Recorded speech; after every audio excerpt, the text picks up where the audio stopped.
Bonjour à tous, j'espère que vous allez bien. Dans cette vidéo, on va parcourir ensemble cette synthèse sur la trigonométrie. Alors, avant toute chose, j'attire votre attention sur le fait que le chapitre de trigonométrie est très gros et donc il y a des éléments que je n'ai pas mis dans la synthèse en me disant qu'on savait les reconstruire à partir des éléments de la synthèse. Mais donc, s'il y a des choses qui selon vous manquent, n'hésitez pas à la rajouter. Donc cette synthèse, prenez-la et remettez-la à votre sauce. Mettez des choses dedans qui vous semblent importantes, avec des schémas que vous comprenez, avec des choses qui sont à vos yeux pertinentes. D'accord? Donc, commençons ici par les valeurs particulières. Le tableau des valeurs particulières, c'est quelque chose que vous avez déjà vu en quatrième. La seule chose qui est nouveau pour cette année, c'est que les angles ne sont plus donnés en degrés, mais bien en radians. Mais sinon, les valeurs qui sont dans le tableau, vous les connaissez déjà. Il n'y a rien de nouveau à cette étape-là. Alors, les valeurs particulières, il faut savoir jongler avec. Donc, si je vous demande le cosinus de pi sur 6, vous devez savoir me répondre que c'est racine carrée de 3 sur 2, après, à peu près dans ce laps de temps. D'accord? Donc ça, c'est vraiment très important. Alors moi, j'avoue que je ne connais pas mon tableau sous cette forme-là. Je préfère visualiser le cercle trigonométrique.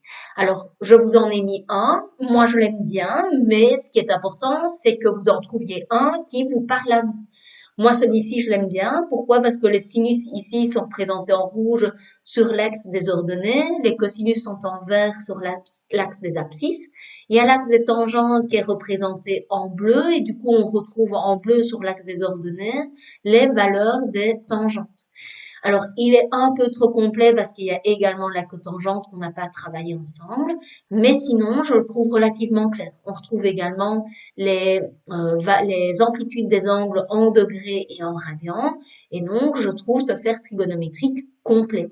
Mais de nouveau, si pour vous il est trop chargé, n'hésitez pas à en faire un ou deux, à en faire un différent, à le présenter de manière différente. L'important est de savoir retrouver les valeurs particulières des angles et des angles associés. Je vais y revenir juste après. Alors justement, parlons-en des angles associés. On a vu 4 types, les angles opposés, les angles supplémentaires, les angles antisupplémentaires et les angles complémentaires. On va les repasser en revue. Commençons par les angles opposés, et donc par exemple alpha et moins alpha. Ce sont des angles opposés. Pourquoi? Parce que quand je fais leur somme, j'obtiens 0. Alors c'est 0 à un certain nombre de tours près. Donc si vous avez deux angles, que vous faites leur somme et que vous obtenez 2 pi, c'est évidemment aussi des angles opposés. D'accord? Donc soyez vigilants à ça.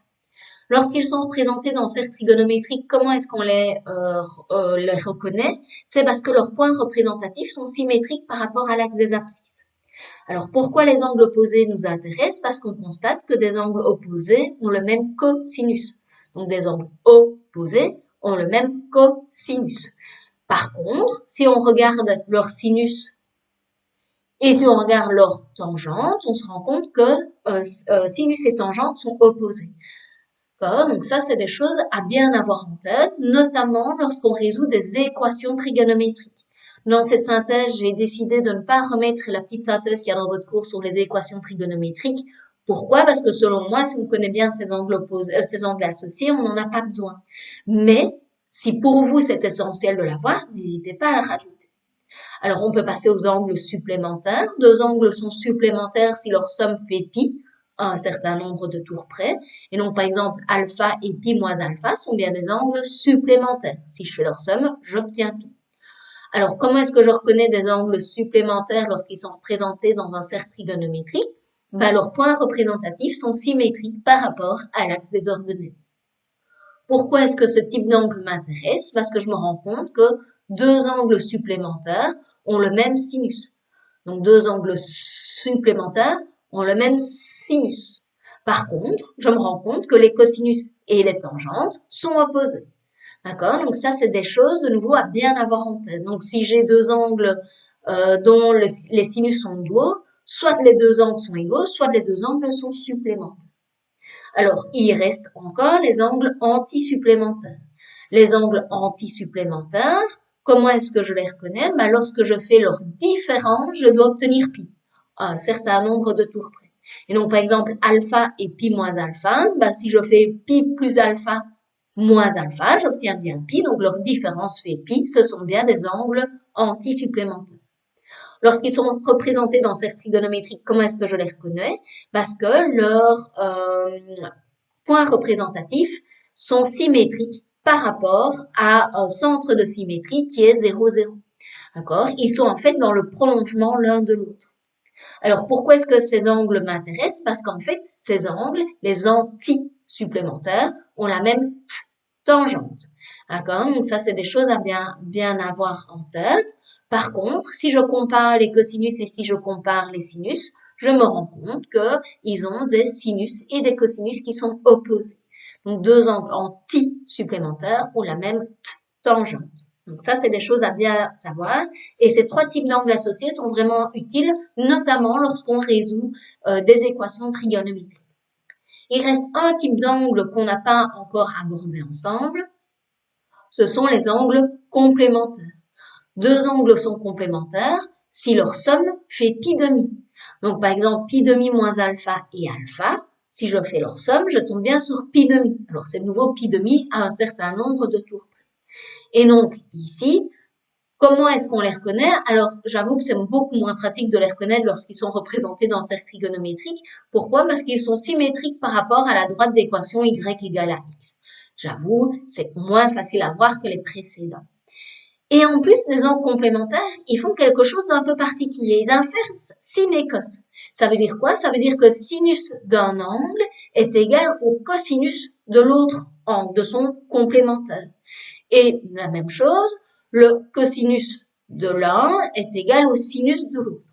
Et donc, c'est ce qui est repris ici. Alors ça, c'est un outil extrêmement puissant.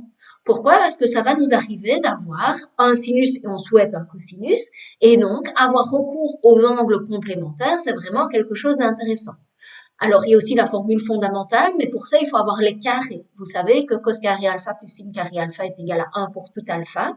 Donc ça, c'est aussi une formule qui me permet de transformer un cos carré en une expression avec du sin carré. Mais parfois, on n'a pas le carré. Parfois, on a simplement le sinus de quelque chose et on voudrait avoir le cosinus de quelque chose. Et ben ça, les angles complémentaires sont un outil extrêmement utile à cette fin. Et donc, je pense notamment aux démonstrations dans les dérivés, c'est quelque chose qu'on a utilisé. Donc ça, c'est vraiment, gardez bien ça en tête, c'est quelque chose d'important. Alors de nouveau, moi j'avoue, j'aime beaucoup représenter les choses. Et donc ici, il y a un angle alpha et on peut voir son angle opposé, son angle supplémentaire, son angle anti-supplémentaire, son angle complémentaire.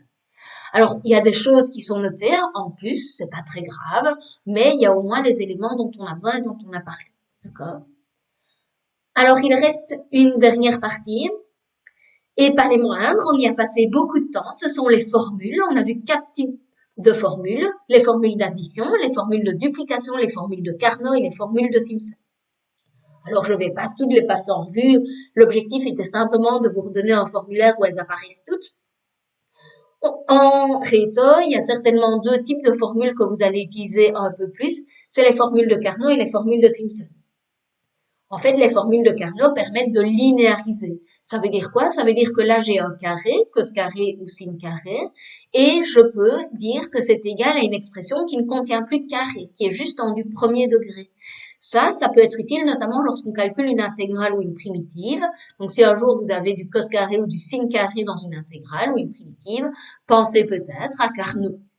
Alors, même chose, Simpson, c'est des formules qui sont utiles lorsqu'on veut factoriser. Donc, lorsqu'on a une somme ou une différence de sinus ou de cosinus, c'est quelque chose, les formules de Simpson, qui nous permettent d'obtenir un produit.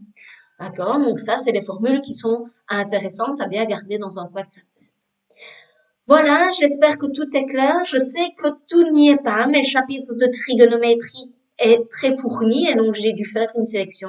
J'espère que tout ce qui apparaît dans la synthèse est clair pour vous. Je vous souhaite à tous une excellente journée.